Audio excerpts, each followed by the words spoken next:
Bismillahirrahmanirrahim. Assalamualaikum warahmatullahi wabarakatuh. Alhamdulillahirabbil alamin. Wassalatu wassalamu ala asrofil anbiya mursalin wa alihi wa sahbihi ajmain. Asyhadu an la ilaha illallah wahdahu la syarikalah wa asyhadu anna Muhammadan abduhu wa rasuluh. Allahumma shalli ala Muhammad wa ala ali Muhammad kama shallaita ala Ibrahim wa ala ali Ibrahim fil alamin innaka Hamidum Majid. Wallahu ta'ala fil Qur'an Karim. A'udzu billahi minas syaitonir rajim. Bismillahirrahmanirrahim. Inna a'tainakal kautsar fasholli li rabbika wanhar inna syani'aka wal abtar. Shadaqallahul adzim alayya. Iwan bidin walahmatullahi. Pertama dan utama mari kita panjatkan puji dan syukur kepada Allah Subhanahu wa taala yang alhamdulillah pada kesempatan ini, malam ini yang senantiasa telah diajamkan oleh kita setiap Ahad malam. Insyaallah kita telah meluangkan waktu, menyempatkan waktu untuk hadir dalam suatu forum majelis taklim, majelis ilmu atas dasar melaksanakan kewajiban sebagai mukmin wal mukminat, yaitu talabul ilmi. Iwan bidil wal akhwat rahimakumullah, para pemuda-pemudi yang senantiasa dicintai oleh Allah. Mudah-mudahan harapan generasi yang akan terus meneruskan dalam perjuangan risalah, mudah-mudahan kelak nanti kita bisa berkumpul lagi di yaumul kiamah, di dalam suatu keberkahan, di dalam keridhaan Allah, surga yang diharapkan oleh kita semua. Salawat serta salam semoga tercurah dan terlimpahkan kepada junjungan kita Nabi besar Nabi Muhammad sallallahu alaihi wasallam. Tidak lupa juga kepada keluarga, para sahabat serta para pengikutnya akhir zaman. Iwan Pidin walhamdulillah, para pemuda-pemudi yang senantiasa dicintai oleh Allah. Harapan besar bagi suatu generasi penerus yang dimana mudah-mudahan kita tergolong sebagai 7 kelompok yang akan mendapatkan syafaat dari Allah Subhanahu wa taala, yang dimana salah satunya para pemuda-pemudi yang dirinya selalu menggantungkan diri kepada masjid, menggantungkan diri kepada suatu ketaatan kepada aturan-aturan Allah, yang dimana secara emosi bahwa para pemuda-pemudi ini pada hari ini, apalagi dalam zaman kondisi sangat modern ini yang banyak ujian, cobaan, tidak semua bisa hadir, tidak bisa meluangkan waktu, kesempatan, bisa dekat, takorub kepada Allah. Maka puji syukur hanya terucap dalam suatu lisan. Kalau kata Ade tadi, Burhan, yang disebut dengan tadi syukur, kebahagiaan itu melihat para pemuda-pemudi pada hari ini bisa berkumpul di majelis ilmu, tidak selalu di masjid, di majelis taklim, mengagungkan nama Allah. Perlu kita pahami dan kuatkan dalam diri kita. Salah satu yang akan mendapatkan dari 7 golongan itu adalah para pemuda-pemudi yang menggantungkan diri terhadap agama Allah, konsisten. Ngaran misaki aki jeung nini sekolah mah wajar cicing di masjid, tapi pemuda-pemudi yang ujian dan cobaan kahayang gede, yang dimana orang-orang lain pada hari ini, apalagi hari Ahad ataupun Minggu, yang dari sore, dari pagi, dari siang shopping, ada nunga goes, pulang ke rumah capek, tapi saya bangga terhadap generasi pemuda pada hari ini. Itu adalah satu ucapan syukur kepada Allah. Tapi kenikmatan yang kita rasakan pada hari ini, Allah memberikan suatu nikmat yang paling besar, yaitu nikmat iman dan nikmat Islam. Dan Allah pun sampai hari ini memberikan kepada kita suatu nikmat yang sering kita lupakan, yaitu nikmat sehat dan nikmat umur. Maka kesempatan sehat dan umur itu patut kita syukuri dengan mengaplikasikan puji syukur kita hadir dalam suatu kajian-kajian dimanapun kita berada. Silakan saja. Ketika kita ingin mengetahui apa sih yang disebut dengan ajaran, aturan yang diajarkan Rasulullah, tinggal searching di YouTube, di Google, baca-baca. Karena paling hebat itu adalah seorang yang selalu keinginan membaca. Sekarang ini paling mudah ketika kita kedul ataupun orang yang membaca, mendengarkan saja, silakan saja di YouTube. Referensi para ustadz banyak di YouTube. Ada Ustadz Somad, Hadi Hidayat, Buya Yahya, dan yang lainnya. Semuanya dengarkan saja. Kita saring apa yang menurut dalam diri kita, tapi bukan hawa'i, tapi menurut aturan ajaran Allah, kita ambil untuk kebaikan.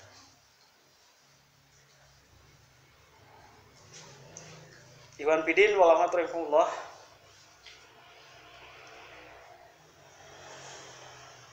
Saya sedikit akan membahas mengenai dengan kondisi bulan pada hari ini. Sekarang itu bulan apa? Juli. Bulan Juli. Bulan kawin. Juli. Bulan kawin. Saya bingung. Musim kawin. Uti sekarang bulan apa? Bulan apa sekarang? Hah? Juli. Julhijjah. Pi? Juli. Julhijjah. Perebut. Yang pasti dua nana benar. Secara Masehi bulan Juli, secara Hijriah Zulhijjah. Sedikit. Ada 3 bulan yang Allah sangat cintai, maka disebut dengan bulan suci. Yang dimana ketika pada bulan itu, ketika kita berbuat amal soleh, Allah akan lipat gandakan sekian sampaikan sekian ribu kali lipat, ataupun pahala-pahalanya akan berlipat. Yang pertama yaitu bulan Zulhijjah, Muharram dan Rajab. Ketika kita berbuat amal soleh di bulan itu, maka Allah akan melipat gandakan amalan-amalan pahala kita. Dan ketika kita berbuat dosa di bulan itu, maka Allah pun akan melipat gandakan. Jadi ketika kita berbuat amal soleh di bulan yang lain, Allah akan melipat gandakan 10 kali lipat. Ketika kita berbuat dosa, maka hitungannya 1 kali berbuat dosa. Tapi di bulan haram ataupun bulan suci, yang salah satunya di bulan Zulhijjah ini, ketika kita berbuat dosa, Allah akan lipat gandakan dosanya. Maka kita patut kita pahami. Setelah bulan Zulhijjah itu bulan ke-12. Yang berikutnya bulan apa? Bulan Muharram. Setelah nanti sekitar tanggal 20 kalau nggak salah, 20 Agustus itu tahun baru Islam, tanggal 1 Muharram. Nah, Islam itu mempunyai suatu identitas. Betul nggak? Islam itu harus punya identitas. Makanya kata Rasulullah kepada para sahabat, Islam itu harus beda dengan yang lain. Dan Islam harus punya jati diri dan identitas. Makanya Rasulullah itu menjalankan dalam suatu aturan ataupun agama Allah, Islam, tidak ingin sama dengan orang-orang yang lain di luar daripada Islam, non-Muslim lah mencakup Indonesia. Terutama orang-orang Yahudi dan Nasrani. Mereka menggunakan disebut dengan bulan ataupun hari dengan hitungan Masehi. Pertama saja, Rasulullah itu ketika dalam suatu ibadah selalu tidak ingin kedahuluan oleh orang-orang Yahudi dan Nasrani. Sahabat berkata, ya Rasulullah, orang-orang Yahudi itu ibadahnya itu hari sucinya ibadah setiap minggunya itu hari Ahad, orang Yahudi ya. Terus orang Nasrani itu hari Ahad. Terus orang Yahudi itu hari Sabtu. Kata Rasulullah, kalau begitu kita hari Jumat. Dan membuka duluan. Hari Jumat. Maka hari Jumat itu adalah hari rayanya setiap minggu di dalam Islam. Itu harus jadi jati diri. Makanya hari Jumat itu menjadikan suatu hari yang hari besar, hari raya setiap minggunya yang harus disempatkan waktunya walaupun dalam keadaan sibuk untuk beribadah sholat Jumat. berjamaah di masjid, terutama laki-laki. Terus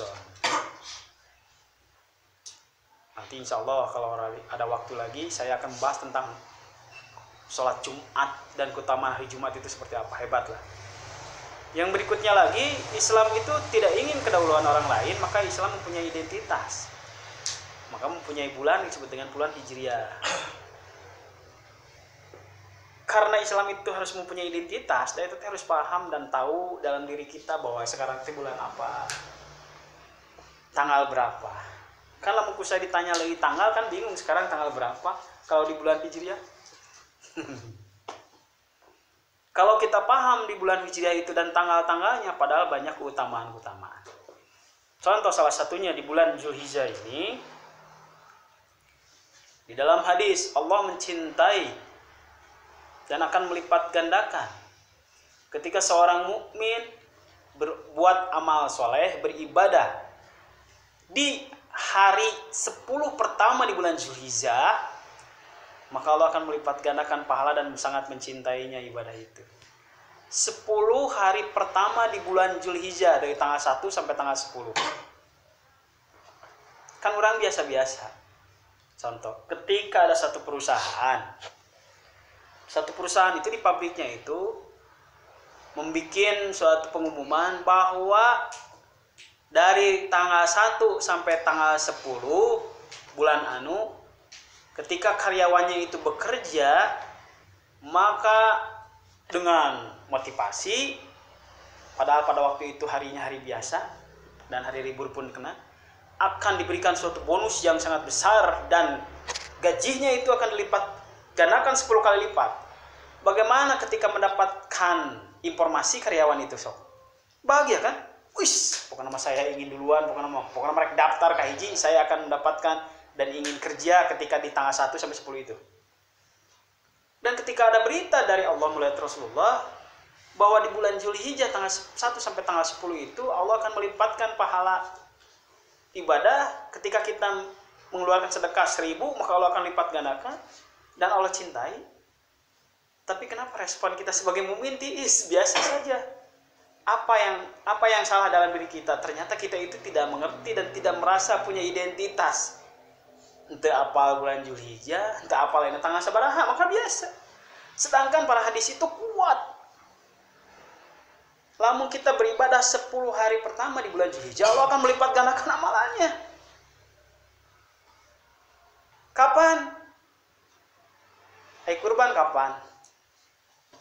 Kurban di kalender ya. Jumat tanggal 30 Juli 30 Juli. Kurban itu, ibadah kurban berbarengan dengan ibadah haji itu di bulan Zulhijjah. Yang dimana hari kurban penyembelihan udhiyah itu tanggal 10 Zulhijjah.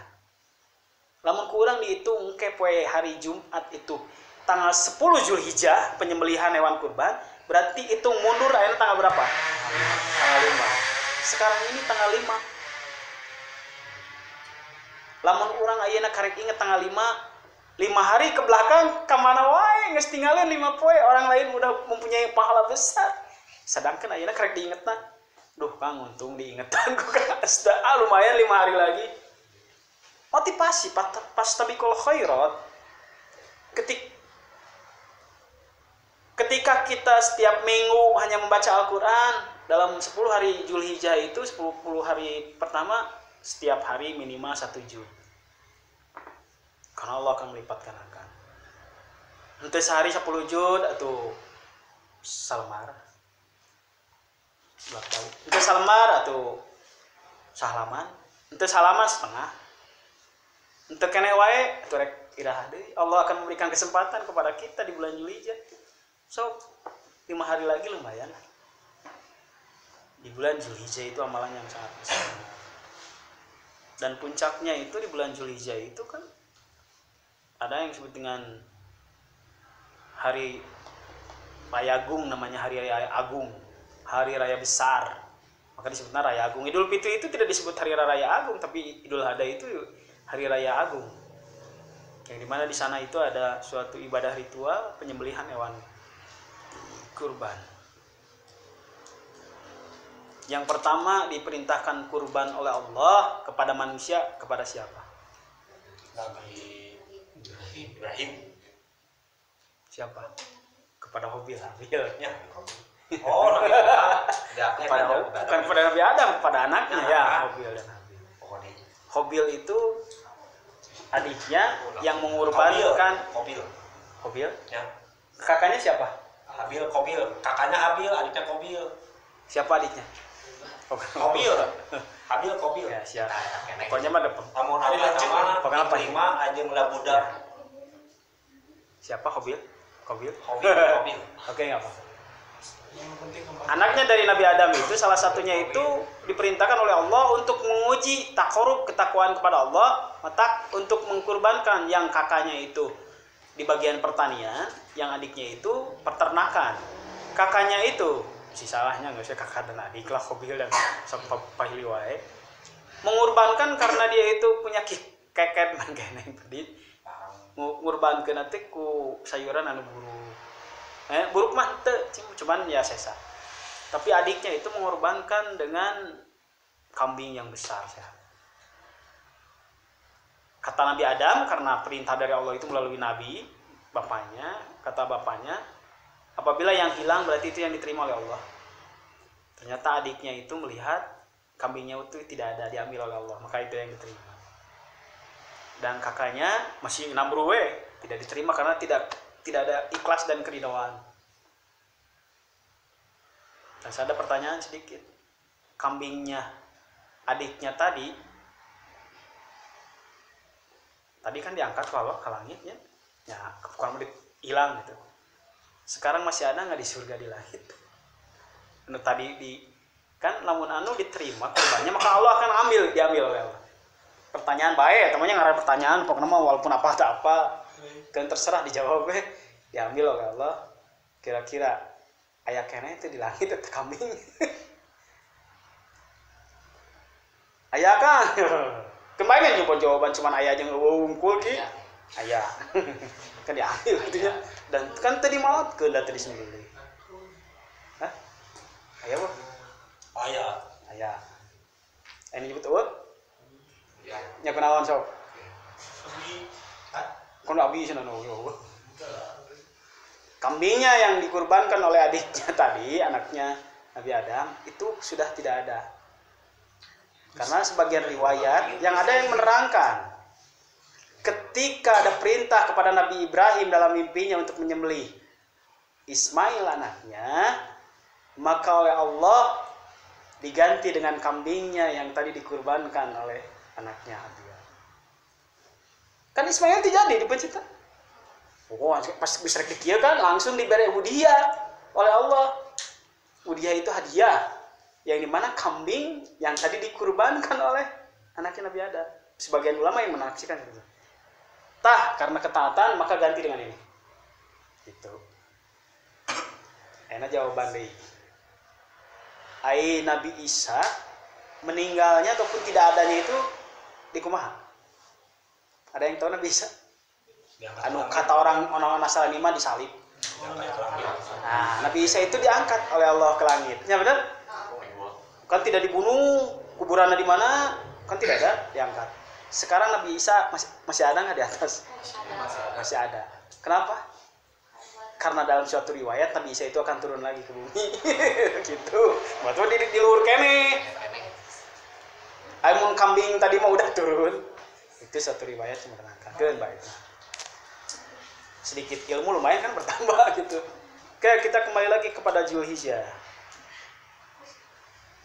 Saya belum masuk kepada inna atoina kal kausar. Ini ayat-ayat naon seetik, tapi ada apa sih dalam ini tentang masalah kurban juga. Kenapa saya membahas tentang kurban kan we nya? Dan yang disebut dengan kurban itu tidak selalu orang yang sudah kerja ataupun orang yang sudah yang rumah tangga ataupun orang yang mampu. Semua pun punya kesempatan untuk berkurban. Bisa jadi kurban itu dengan udhiyah ataupun tahdhiyah. Sama-sama berkorban sama. Sedangkan kata Allah ketika di bulan Zulhijjah itu dari tanggal 1 sampai 10 itu Allah memberikan peluang untuk apa yang kamu korbankan untuk takarrub mendekatkan diri kepada Allah apa? Dengan apa? Dan ketika kalian mampu untuk mendekatkan diri kepada Allah, maka di bulan Zulhijjah itu pergi ke Baitullah, Masjidil Haram, yaitu ibadah haji. Ya. Ibadah haji bulan awal. Bisa tuh bulan masih di bulan Muharram, bulan lain kan bisa. Bulannya itu harus tepat bulan ibadah haji itu, yaitu bulan Zulhijjah, bertepatan dengan tadi Idul Kurban. Itu pokoknya bulan sekarang Zulhijjah itu amalan-amalan itu sangat besar oleh Allah dibukakan. Jangan sampai kesempatan sedikit pun kita luangkan. Dah, oke. Karena 5 hari lagi kita kesempatan. Di dalam suatu hadis riwayat beberapa bahwa menerangkan Rasulullah itu selalu melaksanakan di bulan Zulhijjah itu berpuasa dari mulai tanggal 1 sampai tanggal 10. Sampai tanggal 9. Tanggal 1 Zulhijjah sampai tanggal 9. Tenang coba Rasulullah. Dan Rasulullah itu selalu mengajarkan kepada kita, apabila kamu tidak mampu ataupun tidak melaksanakan dari tanggal 1 sampai tanggal 9 setiap hari, maka berpuasalah di hari apa disebutnya teh? Tanggal 8 teh? Tasrik. Bukan tasrik. Atau di tanggal 8 sampai dan tanggal 9. 2 hari.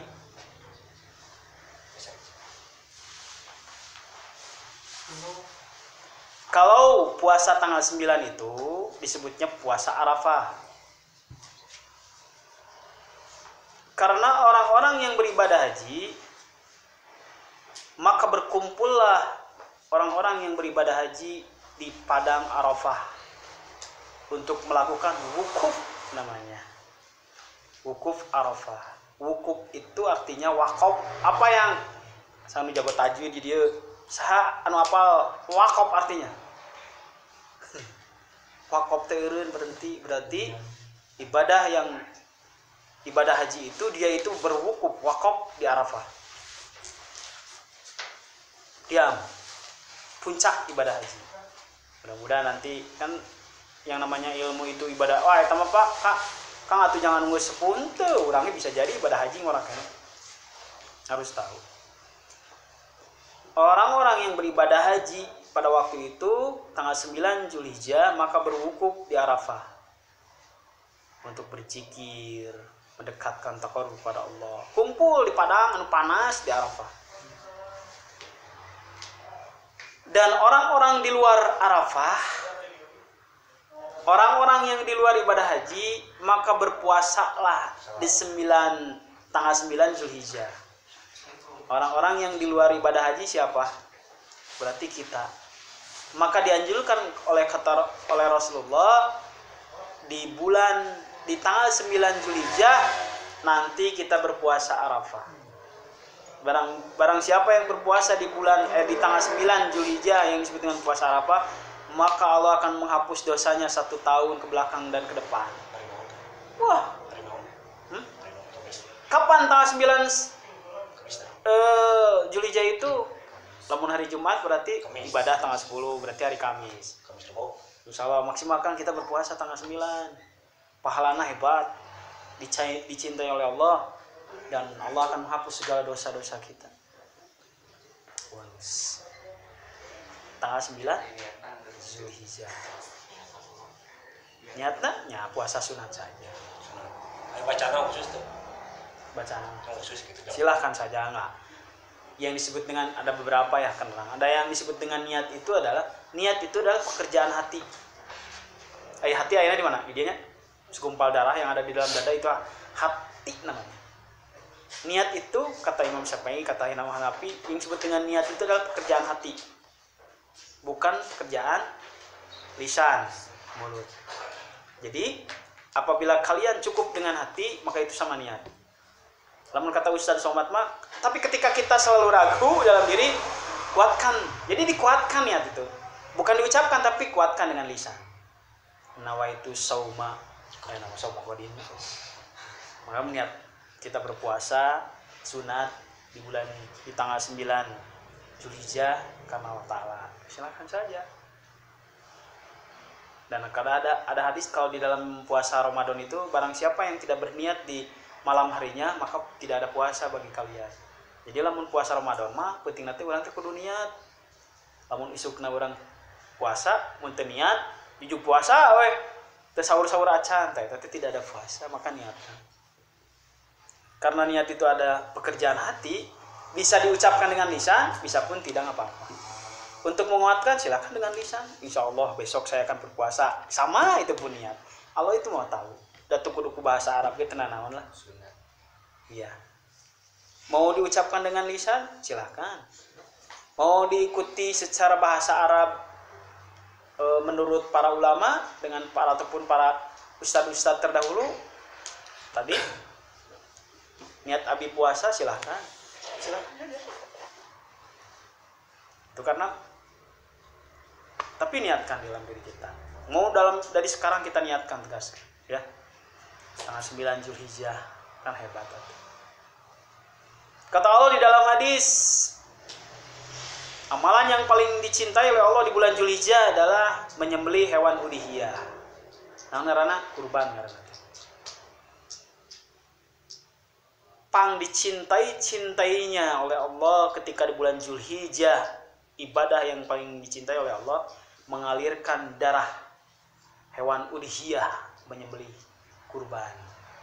Kenapa tidak kita orang-orang anak-anak muda ketika bisa menyisihkan bisa berkurban dengan seekor domba ataupun 7 berkumpul gitu 7 orang untuk sapi. Seperti insya Allah nanti tanggal 30 dari mulai berapa tahun yang lalu ya. Iya Masjid Al-Furqon walaupun dikelola oleh kita para pemuda kan Al-Furqon mah teka tinggal aki-aki dan ini-ininya para pemuda wae tapi bisa mengeluarkan kurban. Nanti tanggal 31 insya Allah di sini ada kurban. Uti-uti bisa reka bantuan tenan naon bagian masaknya. Kan saya udah ditugaskan istri saya sama ibunya Gandhi nanti masak di sana. So, kesini aja nggak apa-apa. Sugan we kabere saganting 2 ganting. Bagian makan we. Ini para pemuda mah geus bugu mantuan nyingsikan. Mantuan jaga.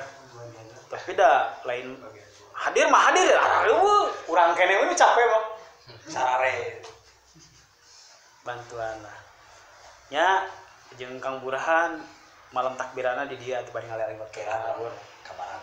Bari ngaliwat teh bari ngajaga gitu lah. Kalem aya di modalan tah jangan liwatna jangan bisa-bisa. Lewat naon tah? Itu ya.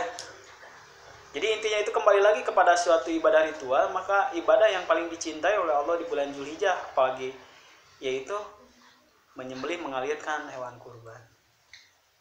Tapi Kang saya mah kan masih pemuda belum mampu, belum punya.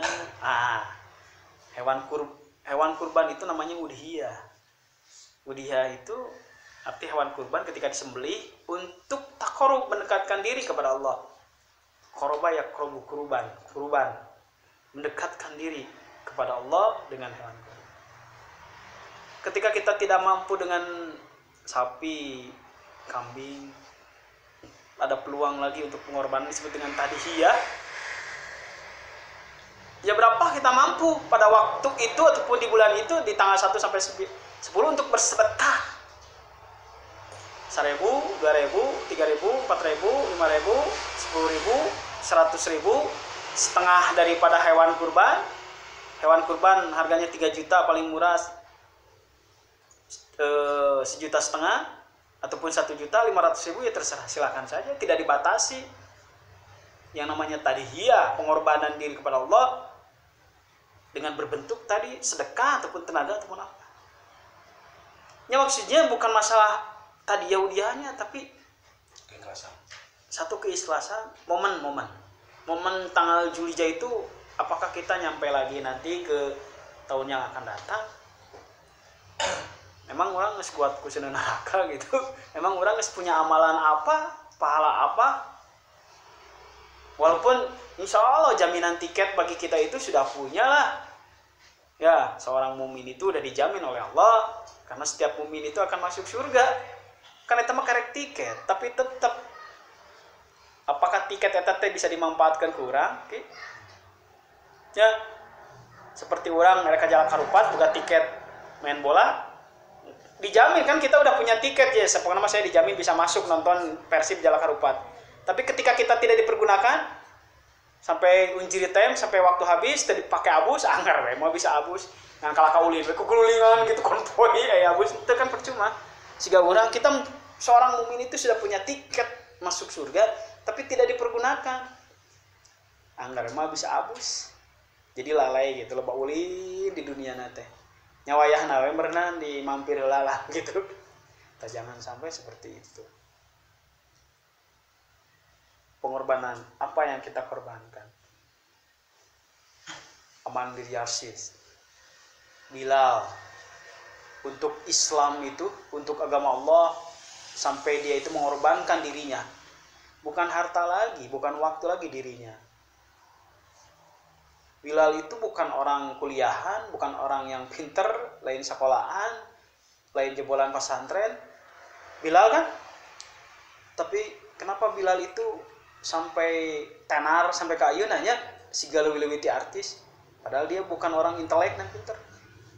Ada apa dengan Bilal? Bilal itu hanya bisa mempertahankan kalimat la ilaha illallah dalam dirinya sehingga dia itu dipukuli oleh orang-orang kafir Quraisy, dipukul oleh batu. Apa yang dipertahankannya? Kalimat tauhid dalam dirinya, la ilaha illallah. Kan jelema ayeuna mah tuh kalimat tauhid itu kudu ditenggeulah, sok sia mane lepaskeun kalimat tauhid. Teu kudu diancam kitu, berewe Indomie sadus. Tos lah lepaskeun, lebet we ka agama abi gitu. Ku Indomie aya abus jadi agama murtad. Kayak ku abi sok dipasihan naon hayang naon. Bilal itu bukan dikasih tapi dipukul dalam kita, urangi dalam diri kita kalimat tauhid yang dalam keimanan kita itu harus dipertahankan. Walaupun tidak ada orang yang datang kepada kita untuk menukar ngabibita, tapi bisa jadi syaitan ngabibita ka orang, nah oke ngaji sekolah ke surga wae. Segala macam kiru bener. Eta kan itu bisikan-bisikan itu dari mana? Dari luar kita. Orang-orang yang terdekat, teman-teman kita bisa jadi.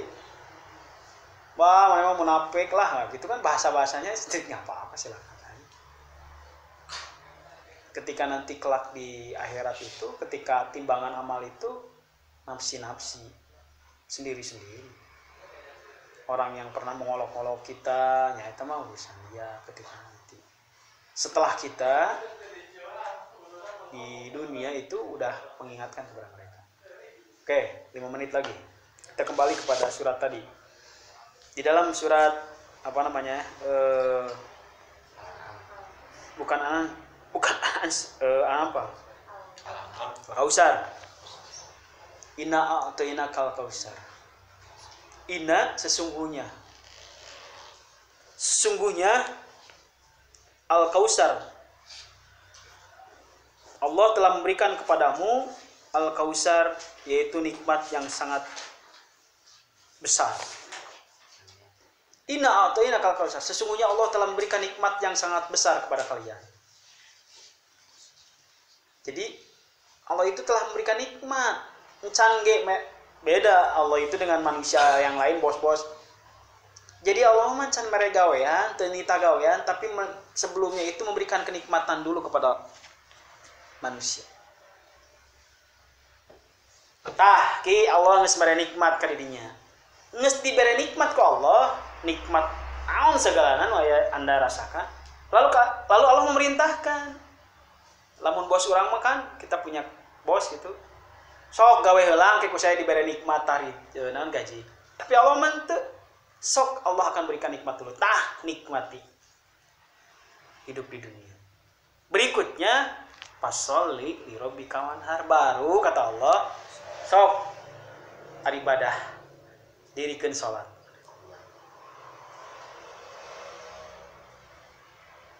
Li rabbika wanhar, geus salat teh sembelihlah hewan kurban, pengorbanan.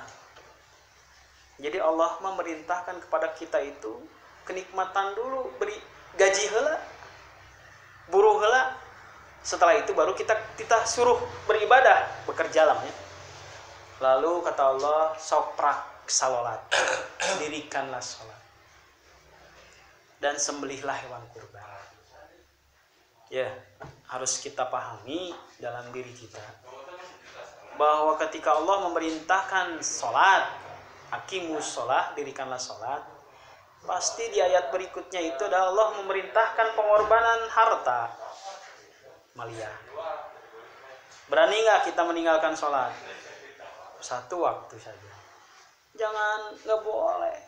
Dosa besar. Salah satu termasuk dosa besar itu meninggalkan sholat satu waktu saja. Sepakat. Nggak berani kan saya meninggalkan sholat? Dosa besar. Orang yang meninggalkan sholat itu as-sholata imanuddin, bahwa sholat itu adalah tiangnya agama. Namun orang meninggalkan sholat berarti saya menghancurkan agama saya, menghancurkan Islam. Saya tidak akan pernah berani meninggalkan sholat, karena itu adalah perintah yang wajib. Tapi kenapa kita selalu melupakan perintah Allah yang berikutnya? Buka saja di dalam surat Al-Baqarah ayat 2, alladzina yu'minu bil ghaibi wa yuqimunas shalah. Orang-orang yang beriman itu dia yakin kepada sesuatu yang gaib dan lalu dia mendirikan salat. Ayat berikutnya selalu kita lupakan. Wa mimma razaqnahum yunfikun. Kenapa kita lupa? Insya Allah saya akan terus mendirikan salat. Orang-orang yang beriman itu dia yakin kepada sesuatu yang gaib lalu dia itu mendirikan salat. Dan kata Allah, ketika dia diberikan rizki oleh Allah, wa mimma razaqnahum yunfikun. Lalu seorang mukmin tadi yang ibadah selalu sholat, maka menyisihkan sebagian rezekinya. Siapakah orang yang diberikan rezeki?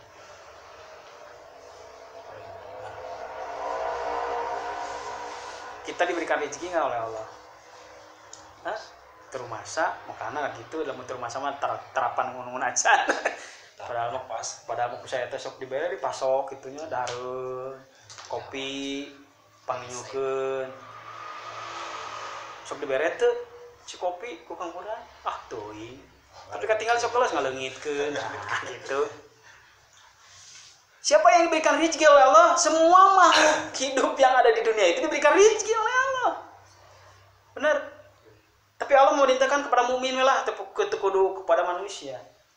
Orang-orang mukmin itu dia itu diperintahkan oleh Allah mendirikan sholat, terus lalu Allah berikan rezeki. Barang siapa yang Allah berikan rezeki orang mukmin tadi, wa mimma razaqnahum yunfikun, lalu dia menyisihkan sebagian rezekinya.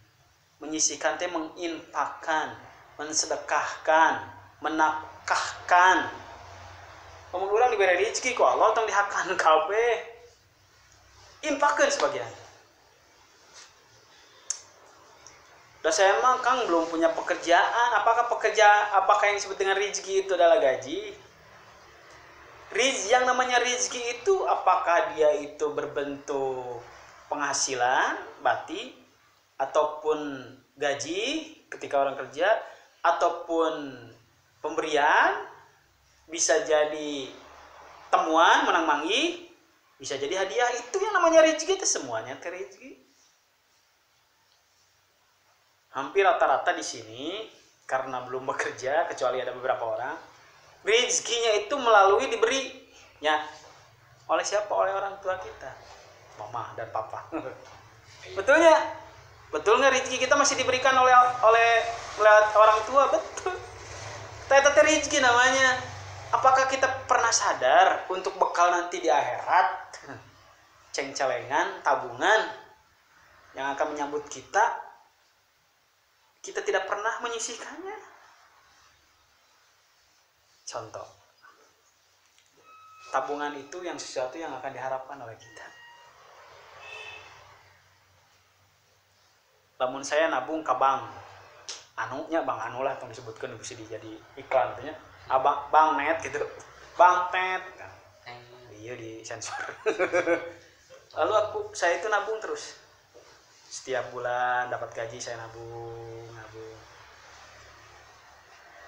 Ketika saya berharap, mempunyai harapan bahwa tabungan itu akan menyambut saya dan saya akan mengambilnya, apakah saya Bang Udin akhirnya? Apakah saya bisa ngambil tabungan saya ke Bang Emed. Kan tuh bisa kudu ka Mang Udin. Dan saya harapan itu bank itu yang akan nanti hari tua saya akan saya ambil dan saya datangi dan sama. Rezeki sedekah pun sama, ketika kita bersedekah terus kita nabung di akhirat. Pasti kita punya harapan di akhirat bahwa itu akan saya petik nanti. Yaitu dengan kebaikan dan amal-amalan, dengan kenikmatan yang ada di surga. Sama. Mulai orang teu nabung-nabung acan yang di akhirat rek naon diharapkeun. Tong punya pengharapan kayak saya rek narik ka bank itu, aya nabung tara. Cek bank teh bade naon? Bade narik. Saha dinya nabung ge tara. Balik pisan. Sumbangan. Kita sumbangan kayaknya mah. Sok ti ayeuna atuh sisikeun mami marujakna hamyung pikun. Kang lamun saya mah dikasih ku orang tua teh 5.000 sehari. Lamun sabulan teh kira-kira 150.000 nya sebulan teh. Lamun saya ingin tadi tehnya tersentuh untuk tabungan saya, walaupun itu ada itu rezeki gitu. Boleh enggak? Berapa kira-kira? Ya kali 2,5% lah. 2.500. Satu bulan cuma 2.500 tidak mampu. Astagfirullahaladzim, eta tabungan. Motivasi we ayeuna malah. Gaji saya ayeuna kerja dalam sebulan gaji saya itu segitu. Dia mah tuh Gitu lah. paspor. Saya itu sebelum saya bawa pulang ke rumah, dibawa ke istri, kewajiban saya untuk menafkahkan dulu agama saya. Tapi istri saya tahu, maka saya potong sekieu tidak sekieu. Saya titipkan ke Baitul Mal. Ini untuk membersihkan harta saya.